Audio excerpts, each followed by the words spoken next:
السلام علیکم ورحمۃ اللہ وبرکاتہ۔ اور اس کے بعد فرمایا سورہ الاعراف، اے پیغمبر تم اعلان کرو، قل یا ایھا الناس، کہہ دو اے لوگو، انی رسول اللہ الیکم جمیعا، میں ساری کائنات کی طرف تمہارا رسول بن کے آیا ہوں۔ اللہ نے پوری کائنات کے لیے محمد کریم صلی اللہ علیہ وسلم کو رسول بنا کے بھیجا اور آپ کی اطاعت کو، فرما برداری کو لازم و ملزوم قرار دے دیا۔ اور پھر اس کے بعد فرمایا سورۃ الاعراف کی اگلی آیت میں اس کے ساتھ ہی فالذین آمنوا بہ، جو لوگ آپ پہ ایمان لے آئے، وعزروہ، آپ کی عزت و توقیر کی، ونصروہ، اور آپ کی مدد بھی کی۔ پیغمبر کی مدد کیا ہے؟ جہاں پیغمبر بلائے وہاں پہنچ جائے، جہاں سے روک دے وہاں سے رک جائے۔ واتبعوا النور الذی انزل معہ، اور اس نور کی پیروی کی جو اللہ نے پیغمبر کے ساتھ اتارا۔ یہ نور کون سا ہے؟ واتبعوا النور الذی انزل معہ، اس نور کی پیروی کی جو اللہ نے پیغمبر کو عطا کیا۔ اولئک ھم المفلحون، یہی لوگ کامیاب ہیں۔ قرآن کریم بھی نور ہدایت ہے، اللہ نے اس کو بھی نور کہا ہے۔ پیغمبر کے فرامین بھی نور ہیں۔ کیوں؟ پیغمبر نے مسلمانوں کو، ایمان والوں کو نور ہدایت پہ قائم رکھنے کے طریقے بتائے اور غیر مسلم کو اس نور کی طرف بلایا، روشنی اور ہدایت کی طرف بلایا۔ پیغمبر بھی نور ہدایت ہے۔ اور پھر اللہ کے پیغمبر جناب محمد رسول اللہ صلی اللہ علیہ وسلم کے بارے میں اللہ فرماتے ہیں قل یا ایھا الناس، اے لوگو، انی رسول اللہ الیکم، میں اللہ کا رسول ہوں تمہاری طرف، جمیعا، سب کی طرف، الذی لہ ملک السماوات والارض، میں اس کا رسول ہوں جس کی آسمان و زمین کی بادشاہت ہے۔ لا الہ الا ہو، اللہ کے سوا کوئی عبادت کے لائق نہیں۔ یحیی و یمیت، وہی موت و حیات کا مالک ہے۔ فآمنوا باللہ ورسولہ، اللہ کا حکم دیکھیے، فرمایا اللہ پر، مجھ پر ایمان لاؤ اور میرے رسول پر ایمان لاؤ۔ النبی الامی، جو نبی امی ہے، جس کا دنیا میں کوئی استاد نہیں، براہ راست اللہ اسے علم عطا کرتا ہے۔ ما ینطق عن الہوی ان هو الا وحی یوحی، اپنی خواہش کے مطابق پیغمبر بولتے ہی نہیں، ان کی طرف اللہ کی وحی آتی ہے۔ وحی آتی ہے تو پیغمبر اپنی زبان کو حرکت دیتے ہیں، اپنی زبان کو ہلاتے ہیں۔ اللہ اکبر۔ فرمایا کہ واتبعوہ لعلکم تہتدون، اس پیغمبر کی اتباع کرو تاکہ تمہیں ہدایت مل جائے۔ اللہ نے پیغمبر کی اطاعت میں ہدایت رکھی ہے۔ اور پھر آگے فرمایا اقیموا الصلاۃ وآتوا الزکاۃ، نماز قائم کرو، وآتوا الزکاۃ، اور زکوٰۃ ادا کرو۔ نماز قائم کرو، زکوٰۃ ادا کرو۔ وأطیعوا الرسول، اور پیغمبر کی، رسول کی اطاعت کرو۔ بغیر پیغمبر کی اطاعت کے نماز ادا نہیں ہو سکتی۔ پیغمبر کی سنت کے بغیر، طریقہ کے بغیر نماز نہیں پڑھی جا سکتی۔ پیغمبر کے طریقہ اور آپ کے طریقہ اور آپ کی سنت کے بغیر زکوٰۃ ادا نہیں ہو سکتی۔ پیغمبر نے ارشاد فرمایا نماز کا طریقہ یہ ہے، زکوٰۃ کی ادائیگی کا طریقہ یہ ہے، حج کی ادائیگی کا طریقہ یہ ہے، روزے کا دورانیہ کتنا ہے اور اس کے آداب کیا ہے، پیغمبر نے بتایا، سنت نے بتا دیا، حدیث نے بتایا۔ لہذا اللہ کے پیغمبر جناب محمد الرسول اللہ صلی اللہ علیہ وسلم فرمایا کہ من اطاعنی فقد اطاع اللہ، جس نے میری اطاعت کی، یہ اللہ کے پیغمبر کا فرمان گرامی ہے، من اطاعنی فقد اطاع اللہ ومن عصانی فقد عصى اللہ. جس نے میری نافرمانی کی اس نے پیغمبر کی نافرمانی کی. ومن عصى الامیر فقد عصانی, اور جس نے میرے مقرر کیے ہوئے امیر کی مخالفت کی اس نے میری مخالفت کی, اللہ کی مخالفت کی. اللہ کے پیغمبر علیہ الصلوۃ والسلام کی کتاب و سنت کے مطابق مقرر کیا ہوا حکمران, وہ خلافت راشدہ ہو یا خلافت راشدہ کے بعد کوئی بھی حکمران ہو جو کتاب و سنت کا داعی ہو, کتاب و سنت کا نفاذ کرنے والا ہو, اس کی مخالفت بھی اللہ اور اس کے رسول کی مخالفت ہے. اور پھر اللہ کے پیغمبر علیہ الصلوۃ والسلام نے فرمایا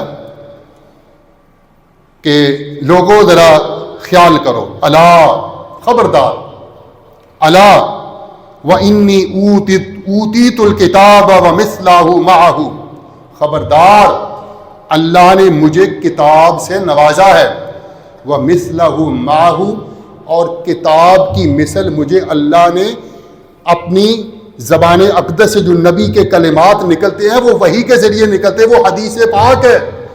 اللہ نے مجھے کتاب کے ساتھ اور چیز بھی دی ہے جو قرآن مجید کے ہم مثل ہے, وہ اللہ کے نبی کی سنت ہے, اللہ کے نبی کا طریقہ ہے. لہذا اللہ کے پیغمبر علیہ الصلوۃ والسلام کی حدیث جب تک ہمارے سامنے نہیں ہوگی ہم اپنی عبادات کو بدرجہ اتم پورا ہی نہیں کر سکتے.